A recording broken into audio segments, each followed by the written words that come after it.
The Psychotron by Merit Software describes itself as an interactive mystery movie. If we've got to compare the CD-ROM to a film, let's just say we're not talking about Murder on the Orient Express or Psycho here. True, but it's got all the classic quality of The January Man or maybe even Knight Rider 2000. You are an investigator on the trail of the Psychotron, a top-secret piece of Russian hardware that was sold off to the U.S. in the name of Glasnost. And in the name of paying a couple of bills. The Psychotron can manipulate the human mind, so it's very important that it not fall into the wrong hands. Even though it probably already has. The plane carrying the Psychotron crashed into a barn, killing most of the CIA agents who were accompanying it. The machine has disappeared, and so has one of the agents. And so begins your investigation. But be careful, because the obvious answers are not always the right ones. Yes, they are. They are? Really? Absolutely. I solved this game in under 4 hours. It has all the subtlety of a Jetsons episode. Gee, that's a shame. I thought I was just being dense. Let me give you the good news about this game first. It boasts some excellent visuals, combining some of the best digitized video you've seen with some really smooth animations. Yeah. The opening segment is a video and sound montage worthy of MTV.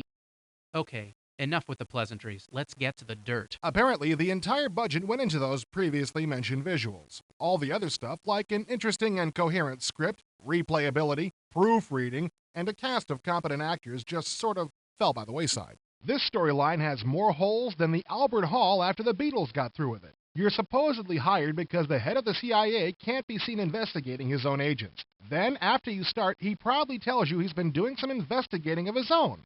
What gives? Maybe he had a change of heart? Maybe. Why couldn't we have been so lucky with the designers? Strange and creative typos pop up every now and then. For example, this guy is convinced he's recently had a visit from the diseased president, Franklin D. Roosevelt. While Roosevelt did suffer from polio, I suspect the word they were looking for was deceased. Does it really make a difference? All the difference of life and death, you might say. Only if you were a smug English major. Well, you don't have to be the pickiest guy on earth to notice that there is no continuous style to this game. 1 minute it's trying to be a taut psychological thriller. The next, it's Green Acres. I think you're being too hard on this game. True, it's no great work of art, but it's still fun to play, and it looks really great. I especially liked the poker game here with the tough mobsters who are obviously cheating in a serious way. If you make the wrong move, the guns come out and you can kiss your case goodbye. Yeah, that's a good part.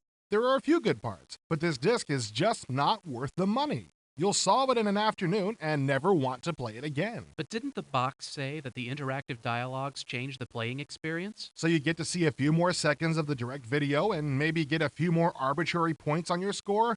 Gee, let me throw away my copy of Lode Runner immediately. The only way this game could possibly be worth the money would be if you could rent it for a weekend like a video. If you don't have that option, stay away from the Psychotron. You'll kick yourself if you pay full price for this loser.